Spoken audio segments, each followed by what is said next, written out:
السلام علیکم۔ جو گزشتہ دنوں میٹرک بورڈ کے ماتحت جو ایگزامس ہو رہے تھے اور اس میں جو بدنظمی اور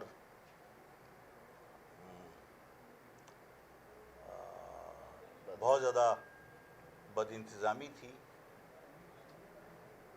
اس کی وجہ سے نہ صرف طلباء و طالبات بہت اذیت میں رہے بلکہ ان کی فیملیز کو بھی بہت سفر کرنا پڑا، اور سبھی اس سے واقف ہیں کہ جو کچھ ہوا کہ ایگزامس صبح 9 بجے شروع ہونے تھے اور پیپر مختلف مراکز پر 11 بجے سے 1 بجے تک مختلف اوقات میں وہاں پہنچے، اور ظاہر ہے سب اس بات کو جانتے ہیں کہ میٹرک بورڈ سے کراچی کے چاروں طرف اگر مراکز قائم ہوں تو زیادہ سے زیادہ کتنی دیر لگ سکتی ہے، لیکن جان بوجھ کر سب کچھ کیا گیا، جس سے ظاہر ہے کہ اس بات کا یقین ہوتا ہے کہ اس شہر کا یا سندھ کے شہری علاقوں کا تعلیمی نظام برباد کرنے کی منظم سازشیں کی جا رہی ہیں۔ جب میٹرک بورڈ کے ایگزامز کے لیے مراکز قائم کیے گئے تو اس کے باقاعدہ کچھ اصول ہیں کہ کچھ ایریا اس کی حدود متعین ہوتی ہیں کہ اتنے کلومیٹر کے اندر مراکز قائم کیے جاتے ہیں جو متعلقہ اسکول ہوتا ہے یا جو طلبہ کی رہائش ہوتی ہے۔ دیکھنے میں یہ آیا کہ ایسے علاقوں کے اندر مراکز قائم کیے گئے جو نہ صرف دور دراز تھے بلکہ کوٹ اور کچی آبادیوں میں ان علاقوں میں مراکز قائم کیے گئے جہاں سے ایک عام آدمی کا گزر ہو تو وہ بھی اپنے آپ کو غیر محفوظ سمجھتا ہے، اجنبی سمجھتا ہے۔ مخصوص زبان بولنے والوں کے مخصوص علاقے ہیں، تنگ گلیاں ہیں پتلی پتلی، ان گلیوں میں سے گزر کر اسکول ہے، کوئی ٹرانسپورٹ وہاں نہیں جا سکتی۔ جب ایک عام آدمی ان علاقوں میں اپنے آپ کو غیر محفوظ سمجھتا ہے تو وہ چھوٹے چھوٹے سے معصوم طلباء اور طالبات اور خصوصاً طالبات اپنے آپ کو کتنا غیر محفوظ سمجھ رہے ہوں گے، اور یہ پہلی مرتبہ ہوا۔ یہ سب کچھ ظاہر ہے کہ ایک منظم سازش کے تحت ہو رہا ہے۔ اس شہر کا تعلیمی نظام تباہ کرنے میں کوئی کسر نہیں چھوڑی گئی۔ میٹرک کے ان ایگزامز کو اگر ہم ایک طرف رکھ دیں تو پھر ہم اس شہر کے تعلیمی نظام کے اندر ظاہر ہے جو اسکول یہاں قائم ہیں، جو سندھ گورنمنٹ جن کو فنڈز پرووائڈ کرتی ہے، اس نظام کی طرف اگر ہم چلے جائیں تو ایک طویل عرصے سے ہم یہ دیکھ رہے ہیں کہ اس شہر کو تعلیم کے شعبے میں پیچھے دھکیلنے کی سازشیں ہمیشہ سے کی جاتی رہی ہیں۔ اس پورے سندھ میں جو اسکولوں کی تعداد ہے، گورنمنٹ اسکولوں کی تعداد، وہ تقریباً 49,103 کے قریب ہے، اور ان 49,000 اسکولوں میں سے آپ سب جانتے ہیں کہ کراچی اس سندھ کا نیر اباؤٹ ہاف ہے پاپولیشن وائز، 3 کروڑ کے قریب اس کی آبادی ہے اور تقریباً 6 کروڑ کے قریب سندھ کی آبادی ہے۔ اس آدھے سندھ میں ٹوٹل 49,103 اسکولوں کا 1.77% اسکول یہاں اس شہر میں قائم ہے، سندھ گورنمنٹ کے۔ آپ کی دلچسپی کے لیے اعداد و شمار میں بتانا چاہتا ہوں کہ خیرپور ڈسٹرکٹ کتنا بڑا ہوگا۔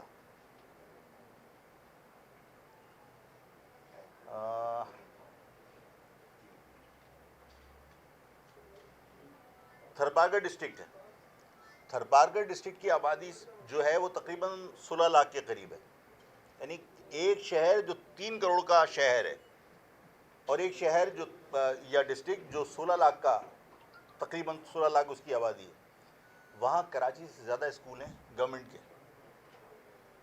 کراچی میں ہے 3,608 اسکول اور تھرپارکر میں ہے 4,151 اسکول۔ مطلب یہ ہے عصبیت، یہ ہے ناانصافی. ہم خیرپور دیکھتے ہیں تو خیرپور کی آبادی تقریباً 24 لاکھ ہے. خیرپور میں بھی کراچی سے زیادہ گورنمنٹ اسکول ہیں. خیرپور میں 3678 اسکول ہیں. اب یہ ساری چیزیں اس بات کی نشاندہی کر رہی ہیں کہ کراچی میں تعلیمی میدان میں یہاں کے جو سندھ کے شہری علاقوں میں آباد لوگ ہیں، مہاجر خصوصاً، اس کے بعد جو اس شہر میں اور لوگ آباد ہیں، انہیں تعلیم سے محروم کیا جائے. آپ سوچیے کہ آپ کے شہر سے قریب ٹھٹہ ڈسٹرکٹ ہے. ٹھٹہ ڈسٹرکٹ کی آبادی میرا خیال ہے کہ 9.5 لاکھ ہے.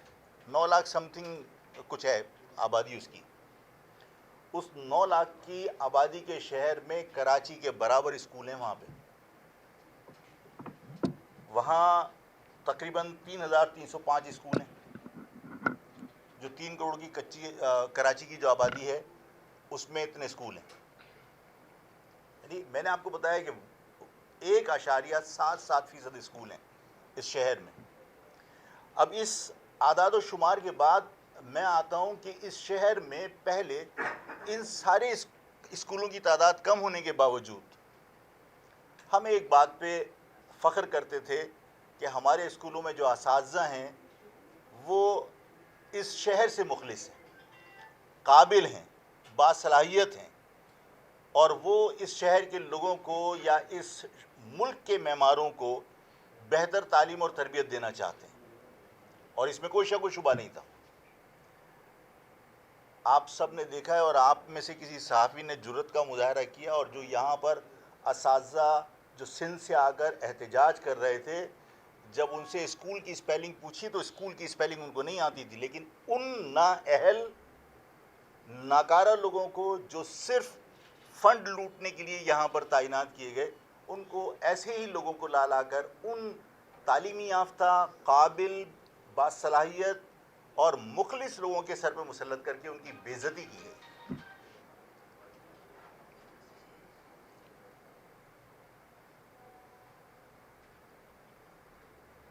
اگر فون کچھ عرصے کے لیے سائلنٹ کر دیں تو کوئی حرج تو نہیں نا؟ کر لو تو بہتر ہے یار. مطلب باقی لوگ ڈسٹرب ہو کے میرا کیا، میں تو چلا ہی لوں گا بات.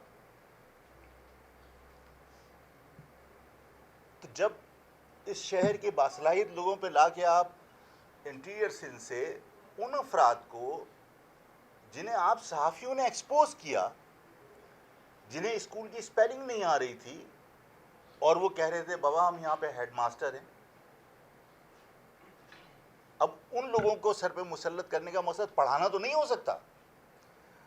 آپ نے 4 5 اسکول اس شہر کے ہیڈ ماسٹرز ختم کر کے کیمپس کا نام دے کے آپ نے ان کے اوپر ایک انچارج تعینات کر دیا اندرون سندھ سے لا کر.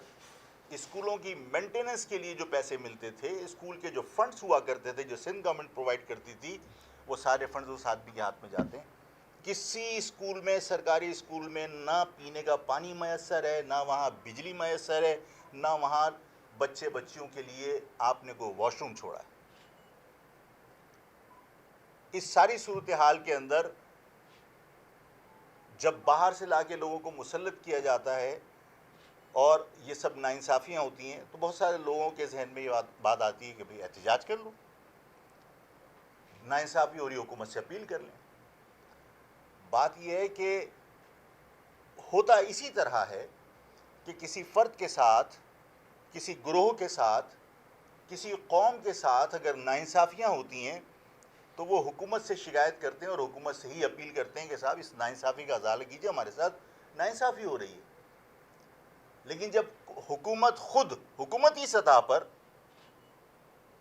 یہ سب ظلم ڈھانے، ہمارے حلق سے روزگار کا نوالا چھیننے، نااہل افراد کو ہمارے پر مسلط کرنے میں براہ راست خود گورنمنٹ انوالو ہو، کس سے اپیل کریں؟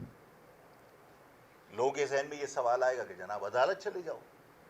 تو آپ سب کے لیے عرض ہے کہ جعلی ڈومیسائل یا کراچی کے ڈومیسائل جس دھڑلے سے بنے، اور ان ڈومیسائل کے اوپر جس دھڑلے سے یہاں پر لوگوں کو ملازمتیں فراہم کی گئی اندرون سندھ سے لا کر، ان جعلی ڈومیسائلوں کو اور بھگوان داس کی اس رولنگ کو بنیاد بنا کر کہ بھگوان داس نے کہا 1 سے 14 گریڈ تک کے لوگ ڈسٹرکٹ وائز لوکل اپوائنٹ ہوں گے. آپ اندرونی سندھ سے لا کر ماسٹر اور ٹیچر بھرتی کر رہے ہیں یا ٹرانسفر پوسٹنگ کر کے آپ یہاں پر ویکنسیز کو فل کر رہے ہیں تاکہ یہاں کا مقامی آدمی بھرتی نہ ہو سکے. یہی حال پولیس میں کیا تھا کہ آپ نے 1 سے 14 گریڈ تک سپاہی سے لے کر سب انسپیکٹر اور انسپیکٹر تک آپ نے بھرتی کیے لڑکانہ، دادو اور کوٹکی میں، اور اس کے بعد راتوں رات سینکڑوں کی تعداد میں آپ نے ٹرانسفر کر دیا کراچی تاکہ یہاں پر جو پولیس کی ضرورت ہے اس کو پورا کیا جا سکے. جب پولیس کی ضرورت یہاں پوری ہو گئی تو یہاں اب نئے اپوائنٹمنٹ نہیں ہوں گے، لیکن وہاں سے کیونکہ آپ نے ٹرانسفر کر دیا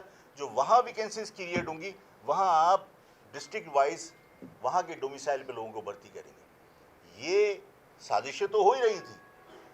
اب اس شہر میں بھی اگر اپوائنٹمنٹ ہوتے ہیں تو آپ جائیے، جو شخص پیدا کہیں ہوا، پلا بڑا کہیں اور، میٹرک وہاں سے کیا، تعلیمی اسناد اس کی لاڑکانہ دادو یا جیکوباد کیے ہیں، وہ کراچی کا ڈومیسائل لے کے وہ ملازمتوں پہ قابض ہو جاتا ہے. جب ان ساری زیادتیوں کے اوپر ہائی کورٹ میں، سندھ ہائی کورٹ میں اپلیکیشنز لگی ہوئی ہیں، اس ایجوکیشن ڈپارٹمنٹ کے حوالے سے اپلیکیشنز لگی ہوئی ہیں کہ باہر سے لا کے ٹیچرز کو آپ یہاں اپوائنٹ کر رہے ہو جو نااہل ہیں اور سروس رولز ریگولیشنز کے اگینسٹ ہے کہ آپ 1 سے 14 گریڈ تک باہر سے لا کے لوگوں کو اپوائنٹ کرتے ہیں. یہ سب کچھ ہو رہا ہے. کورٹ کے اندر اپلیکیشنز لگی ہوئی ہیں. میں یہ نہیں کہنا چاہتا کہ کورٹ نے دانستہ طور پر ان کو جو ہے وہ فیصلے سے روکا ہوا ہے، لیکن ظاہر اصلاح کی شدید ضرورت ہے اس عدالتی نظام میں. اس لیے کہ لوگ کہتے ہیں نا کہ انصاف اگر وقت پہ نہیں ملے تو وہ بھی ناانصافی، کہ آپ جو ہے وہ اس کو انصاف سے محروم کر رہے ہیں لوگوں کو. اب اپلیکیشنز لگی ہوئی ہیں لیکن اس کی کوئی سنوائی نہیں ہے. فیصلے کے لیے وہ انتظار میں بیٹھے ہوئے ہیں. برس سے اپلیکیشنز لگی ہوئی ہیں. اب آپ بتائیے کہاں جائیں. ایسے حالات میں ظاہر ہے مجھ جیسا ایک سیاسی کارکن جو حالات کو جس طرح تجزیہ کرتا ہے اس میں سمجھ میں یہی آتی ہے کہ میں ایک طویل عرصے سے یہ دیکھ رہا ہوں کہ نہ صرف صوبے میں بلکہ وفاق میں بھی، یعنی صوبائی اسمبلی میں بھی اور قومی اسمبلی میں بھی، ہم نے یہ دیکھا کہ جہاں 51% لوگ ہیں انہیں عقل مند اور انہیں فیصلہ کن قرار دیا گیا، اور جہاں 49% رہ گئے انہیں آپ نے ان کی تجاویز تک کو مسترد کر دیا. ابھی آپ نے دیکھا ہے کہ بجٹ وفاق کے اندر بھی بغیر اپوزیشن کی تجاویز کو کنسیڈر کیے ہوئے ایک جھٹکے میں آپ نے بجٹ پاس کر دیا. یہی حال سندھ اسمبلی میں ہوا. اس کا مقصد یہ ہے کہ یہاں پر دلائل کی، حقائق کی، سچائی کی کوئی قیمت نہیں ہے، کوئی اس کی حیثیت نہیں ہے. یہاں کثرت رائے پر فیصلے ہوتے ہیں، اور ظاہر مردم شماری میں دھاندلی کر کے اس شہر کو جو آدھے سندھ کی برابر ہے اس کو آپ نے چند لاکھ میں دکھا دیا اور پورے سندھ کی شہری آبادی کو اپنی اقلیت میں تبدیل کر دیا. تو ظاہر ہے کہ کثرت کی بنیاد پر فیصلے تو آپ ہی کریں گے، اور جب کثرت کی بنیاد پر فیصلے ہوں گے تو اسمبلی کے ذریعے یا کوئی بھی ہمیں ایسے آئینی طریقے سمجھ میں نہیں آتے جس سے ہم اپنے ساتھ ہونے والی ناانصافی کے اوپر کوئی انصاف کی توقع کریں کسی سے یا ہم انصاف حاصل کر لیں. میں ان حالات کے اندر اس نتیجے پر پہنچا کہ اس سارے ظلم سے نمٹنے کے لیے اس قوم کا متحد ہونا، اور یہ سب ظلم ہو بھی اسی وجہ سے رہے ہیں، ان میں شدت بھی اسی وجہ سے آئی ہے کہ سب لوگوں کو یہ احساس ہے کہ لوگ تقسیم ہو گئے. آپ لوگ پچھلی پریس کانفرنس میں تھے اور آپ نے مجھ سے سوال کیا اور میں نے بڑی عاجزی کے ساتھ کہا کہ میں چاہتا ہوں کہ سب ایک ہوں، لیکن ظاہر ہے کہ جب تک یہ جسٹیفیکیشن سامنے نہ آئے کہ ہم سب ایک ہی مکتب فکر کے لوگ ہیں جن کے میں اتحاد کی بات کر رہا ہوں، ان کی جب تک یہ جسٹیفیکیشن سامنے نہ آئے کہ انہوں نے علیحدگی اختیار کیوں کی تھی. اور یہ جسٹیفیکیشن میں نے اس لیے مانگی تھی کہ لوگوں کی سمجھ میں آئے کہ کیا مجھ میں یا کسی اور میں اتنی طاقت ہے کہ جنہوں نے یہ تقسیم کی ہے ان کے خلاف جا کر ہم اتحاد کے لیے قدم بڑھا سکیں. اور اگر کسی میں اتنی ہمت نہیں ہے تو میں پھر ظاہر ہے کہ یہ کوشش کروں گا کہ جس معاملے میں مہاجر قومی موومنٹ کی سخت گیر پالیسی رہی ہے میں اس میں نرمی لے کر آؤں. مہاجر قومی موومنٹ کی متحدہ قومی موومنٹ کے لوگوں کو اپنی پارٹی میں شمولیت کے معاملے میں ہم نے ہمیشہ سخت رویہ اختیار کیا کہ ہمیں نہیں معلوم کہ یہ ماضی میں کیا کر چکے، اور پھر ہمیں یہ پتا تھا کہ حکومت اور حکومتی ادارے ان سے بہت زیادہ ناراض ہیں. لیکن میں یہ سمجھتا ہوں کہ جو کچھ میں دیکھ رہا ہوں کہ کھلے عام نعرے لگ رہے ہیں کہ پہلے بنا تھا بنگلہ دیش، اب بنے گا سندھو دیش. نعرے لگانے والے کو کسی کو سزا نہیں مل رہی، اور کوئی ایک شخص نعرہ لگاتا ہے اور باقی لوگوں کو اس بات کی سزا دی جائے کہ تم نے کانوں میں انگلی کیوں نہیں ڈالی تھی. ارے بھائی، اگر کسی نے نعرہ لگایا، سن لیا، تو پوری قوم کو سننے کی سزا دو گے. تو میں آج اس نتیجے پہ پہنچا ہوں کہ سننے والوں کو اس خوف سے میں اپنی پارٹی سے دور رکھوں کہ انہوں نے وہ نعرہ سنا تھا، پوری قوم نے سنا تھا. اگر میں متحدہ قومی موومنٹ کے لوگوں کو آج تک یہ کہتا رہا کہ بھائی ان کے جو بھی معاملات ہیں اس کی وجہ سے ہم ان کا وہ بوجھ ڈھو نہیں سکتے، اس کی وجہ سے ہم نے متحدہ قومی موومنٹ کے لوگوں کو پارٹی میں قبول کرنے میں ہمیشہ سخت گیر پالیسی اختیار کی. آج میں یہ سمجھتا ہوں کہ تمام لوگوں کو، مہاجر نوجوانوں کو ایک ہونا پڑے گا، کیونکہ لیڈرشپ کسی دباؤ میں ہو سکتی ہے، مہاجر نوجوان دباؤ میں نہیں ہے. اور مہاجر نوجوانوں کو کیونکہ یہ احساس تھا کہ آفاق بھائی ہمیں قبول نہیں کریں گے، میں آج کہتا ہوں کہ اگر کوئی شخص پاکستان کے خلاف کسی سرگرمی میں ملوث نہیں ہے، اگر کسی مجرمانہ سرگرمیوں میں ملوث نہیں ہے، تو آفاق بھائی اسے نہ صرف دعوت دیتا ہے بلکہ درخواست کرتا ہے کہ سب لوگ آؤ، ایک پرچم تلے مہاجر نام پر مہاجر جدوجہد کا حصہ بنو. میں انہیں ویلکم کروں گا، نہ صرف متحدہ کے ورکرز کو بلکہ تمام لوگوں کو جو مہاجر نوجوان مختلف جماعتوں میں کام کر رہے ہیں. اس لیے کہ میں دیکھ رہا ہوں کہ بہت سارے نوجوان مختلف سیاسی جماعتوں میں اپنے آپ کو شامل کر کے اور وہ عافیت سمجھ رہے ہیں. میرا خیال ہے کہ مہاجر نوجوانوں کی صلاحیتیں، مہاجر نوجوانوں کا وقت، مہاجر نوجوانوں کی طاقت، یہ مہاجر قوم کی امانت ہے. مہاجر نوجوان اس طاقت کو، اس صلاحیت کو اور اپنے وقت کو کسی اور کے لیے ضائع نہیں کریں، بلکہ وہ مہاجر نظریے اور مہاجر حقوق کی جدوجہد کے لیے ایک پلیٹ فارم پہ آ کے کام کریں. میں سب کو ویلکم کروں گا. میں ساتھ میں یہ بھی کہنا چاہتا ہوں کہ ظاہر ہے میں اس پوزیشن میں نہیں ہوں کہ جن جماعتوں کو کسی نے جوائن کیا ہے اور کسی کے فون پر کوئی چھوٹ جاتا ہے اور کسی کے فون پر کوئی بند ہو جاتا ہے، ظاہر ہے میں کسی کی غلامی نہیں کر رہا، تو میں اس پوزیشن میں بھی نہیں ہوں. لیکن اس بات کا پرومس، اور یہ سارے کے سارے میرے ساتھی جانتے ہیں کہ دکھ درد میں ہم ساتھ کھڑے ہیں، اور میں اپنے ساتھیوں کو کبھی منجھار میں چھوڑ کے کبھی آگے پیچھے نہیں ہوا.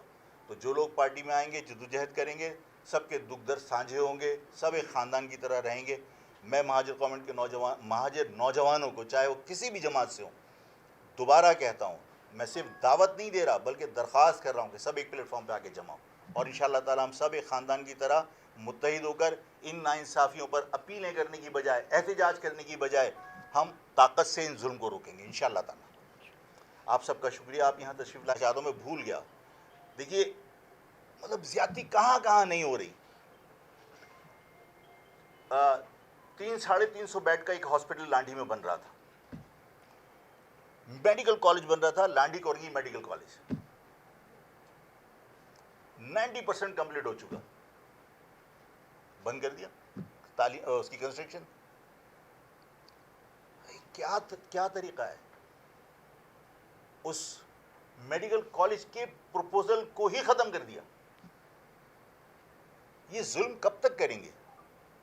اور اگر اس طرح کے ظلم کریں گے اور اگر اس کے بعد کوئی کہے کہ بھائی اس گورنمنٹ میں یا اس طرح ہم اپنے آپ کو جو ہے وہ غیر محفوظ سمجھتے ہیں، ہمارے حقوق کا تحفظ نہیں ہو رہا، اور اگر ہم یہ کہیں کہ بھائی جس طرح باقی تمام قومیتوں کے وسائل پر اختیار کے لیے اور ان میں احساس شراکت پیدا کرنے کے لیے جب صوبے بنائے گئے تمام قومیتوں کی بنیاد پر، تو مہاجر بھی ظاہر سندھی اور پٹھان پنجابی تو نہیں ہیں، وہ بھی ایک الگ قوم ہے. ان کے لیے بھی اگر الگ صوبے کی ہم مطالبہ کرتے ہیں تو اس پر پھر کسی کو ناراض نہیں ہونا چاہیے کہ بھائی ظاہر ہے جب ہمیں یہاں حقوق نہیں مل رہے، ہمارے ساتھ عصبیت کا مظاہرہ کیا جا رہا ہے، اور پھر اگر کوئی یہ کہے کہ بھائی صوبے ایسے تو نہیں بن جاتے، تو ظاہر ہے کہ طاقت سے جب باقی چیزیں ہو سکتی ہیں تو ظاہر صوبے بھی بن سکتے ہیں. اور مطلب کوئی ایسے روک بھی نہیں سکتا، ٹھیک ہے نا. تو جہاں زیادتیاں ہو رہی ہیں اس کے بعد آخری حل یہی ہوتا ہے کہ آدمی اس صوبے سے، ظاہر ہے کہ پنجاب کے اندر کیا سرائیکی صوبے کی قراردادیں پاس نہیں ہوئی اور سرائیکی صوبہ نہیں بن رہا، اور اگر اس طرح الگ صوبے بن سکتے ہیں اور قومیت کے نام پر بن سکتے ہیں. خیبر پختونخوا نام تو ابھی رکھا ہے نا، اس سے پہلے سرحد تھا. خیبر پختونخوا نام کیوں رکھا؟ اس لیے کہ وہاں کے پختونوں کو احساس شراکت دلانے کے لیے. تو میں پٹھان نہیں ہوں، میں سندھی نہیں ہوں، میں بلوچی نہیں ہوں. تو جب ساری قومیتوں کو اقتدار میں شراکت دار بنانے کے لیے اور ان میں احساس شراکت پیدا کرنے کے لیے صوبے بنائے جا سکتے ہیں، تو پھر ایک الگ قوم بغیر اقتدار کے شراکت کے کیسے رہے؟ اس کو بھی ایک الگ صوبہ چاہیے. اور اگر یہ ضروری نہیں ہوتا تو پھر ظاہر ہے کہ آپ 1 یونٹ کے اوپر گزارا کر لیتے. 1 یونٹ ختم کر کے صوبے جو دوبارہ بحال کیے تھے وہ اسی لیے کیے تھے نا کہ یہاں کی تمام قومیتوں میں احساس شراکت پیدا کیا جائے. تو ہم بھی ایک الگ قوم ہیں. تو یہ سب زیادتیاں آخر میں نتیجتاً اسی جگہ پہنچیں گی جو ہم نے آج سے طویل عرصے پہلے جدوجہد شروع کی تھی، اور ہم نے اس کے اوپر مطالبہ کیا تھا کہ جنوبی سندھ صوبے کے علاوہ مہاجر قوم کے مسئلے کا حل کوئی ہے ہی نہیں. آپ سب کی یہاں آمد کا شکریہ. میرا خیال ہے یہ بتا دیں پچھلے دنوں کیا کوئی رابطہ ہوا کسی سے، یا آپ سے کسی نے کوئی رابطہ کیا، اور کس طرح سے آپ کہہ رہے ہیں کہ یا جس طرح ہم پاکستان. دیکھیے، میں نے جب یہ سوال آپ کے سامنے رکھا یا عوام کے سامنے رکھا نا، تو صرف عوام کو مطمئن کرنے کے لیے کہ عوام کو سمجھ میں آئے کہ جب کوئی بھی شخص اپنی علیحدگی کو جسٹیفائی کرنے میں کامیاب ہو جائے گا نا، اور عوام اس کی جسٹیفیکیشن کو تسلیم کریں گے، تو اس کا مقصد یہ کہ پھر اس میں اتنی ہمت و طاقت ہے کہ وہ ظاہر فیصلہ کر سکے. لیکن اگر اس کی جسٹیفیکیشن نہیں دے سکتا علیحدگی کی، اور آخر میں نتیجہ لوگوں کے سامنے یہی نکلتا ہے کہ بھائی یہ مہاجر نام سے دستبردار ہونے کی وجہ سے الگ نہیں ہوئے، یہ کوئی اینٹی پاکستان سرگرمی الطاف کی نظر آئیں اس وجہ سے الگ نہیں ہوئے، بلکہ انہیں تو کوئی لے گیا تھا اس دباؤ میں الگ ہوئے. تو دباؤ میں جب اپنے روحانی باپ سے علیحدگی اختیار کی جا سکتی ہے تو ان سے بغیر پوچھے پھر ملاپ کہاں سے ہو سکتا ہے؟ یہ بات اگر عوام کی سمجھ میں آ جائے تو عوام اس سراب کی کیفیت سے نکل جائے کہ ہاں سب ایک ہو جائیں گے. بھائی نہیں ہو سکتے یہ لوگ جب تک ان میں ہمت نہ ہو. اللہ کرے ان میں ہمت پیدا ہو جائے، اللہ کرے انہیں طاقت مل جائے کہ یہ فیصلہ کریں، اور ان لوگوں کو جنہوں نے تقسیم کیا ہے ان کے خلاف ہی مطلب فیصلہ کرنے کی ان کے اندر ہمت آ جائے. ادروائز ظاہر ہے کہ ہم میں نے تو بہت ساری جگہوں پر کہا آفاق کی ضرورت نہیں ہے قوم کو، کسی کی ضرورت نہیں ہے قوم کو. قوم جب متحد ہو جائے گی تو leadership common enemy common against کے نکلتی ہے. یہ ایک نیچرل فنومینا ہے. مجھے بتائیے کہ جب مرتضیٰ بھٹو کے زمانے میں، ممتاز بھٹو کے زمانے میں آپ کے مہاجروں کے ساتھ زیادتی کی گئی، وہاں اس وقت نہ الطاف تھا، نہ آفاق تھا، نہ کوئی اور تھا. لیکن رئیس امروی صاحب جو ایک شاعر تھے، پولیٹیشین نہیں تھے، اس قوم کے لیڈر کے طور پر ایکسیڈنٹلی ایمرج کر گئے تھے یا نہیں کر گئے تھے؟ اور اس کے بعد انہی سے ذوالفقار علی بھٹو صاحب نے مذاکرات بھی کیے تھے. تو جب قوم متحد ہو جائے، میں نے آج جو درخواست کی ہے، میں نے دعوت نہیں دی، میں کہہ رہا ہوں مجھے ضرورت ہے مہاجر نوجوانوں کی، کیا سب متحد ہو کر ہم کام کریں. اس لیے کہ میں اب نا امید ہوتا جا رہا ہوں کہ جو لوگ بغیر پوچھے کوئی ایکٹیویٹی نہیں کر سکتے، وہ بغیر پوچھے فیصلہ کیسے کر لیں گے ایک ساتھ ملنے کا؟ تو ان کے انتظار میں وقت ضائع کرنے کی بجائے قوم کے نوجوانوں کو ایک ہونا چاہیے. اور میں نے یہ درخواست کی ہے، یہ میں نے دعوت نہیں دی. یہ بتائیے گا ایک مطلب کہ آپ نے بھی کہا کہ جس طریقے سے جو ہے وہ نائبوں کو جو ہے وہ یہاں پر مسلط کیا جاتا کیوں نہیں اپنا نہیں، احتجاج کس کے سامنے کریں گے؟ بھینس کے سامنے بین بجانے کا مجھے بتائیے کوئی فائدہ ہے؟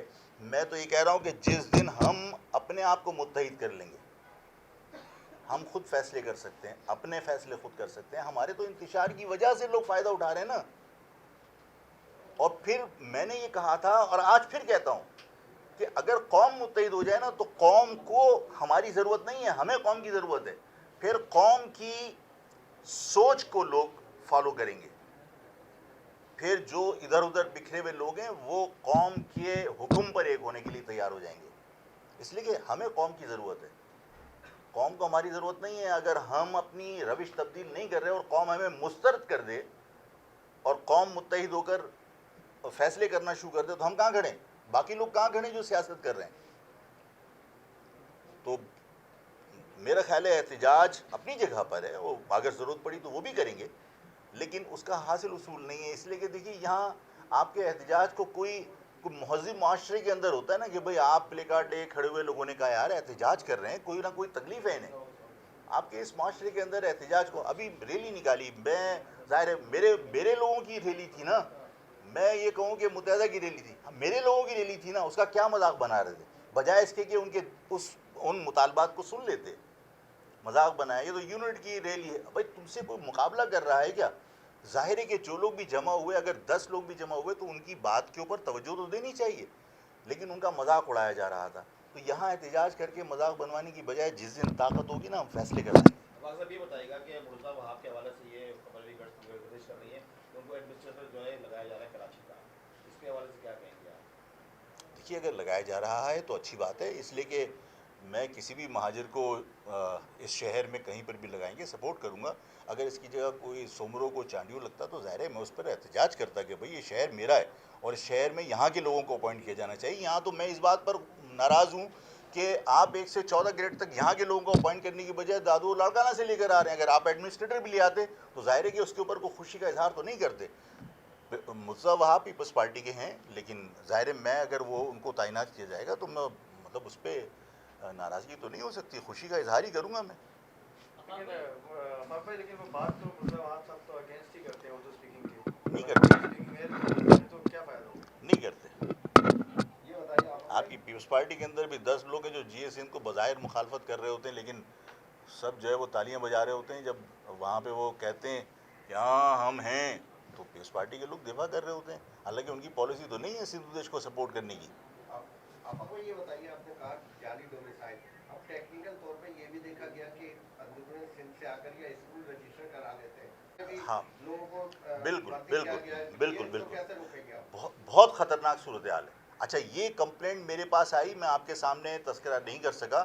میرے پاس گورنمنٹ اسکول ایسوسی ایشن بھی آئی, پرائیویٹ اسکول کی ایسوسی ایشن بھی آئی, اور جب انہوں نے اپنے مسائل بیان کیے تو میں نے ان سے یہ کہا کہ دیکھو تمہاری سیلری کا پرابلم ہے, بالکل حل ہونا چاہیے, لیکن تم مجھے یہ بتاؤ کہ کہاں کہاں اس شہر کے بچوں کے ساتھ زیادتی ہو رہی ہے جو ہمارے قوم کا مستقبل ہیں.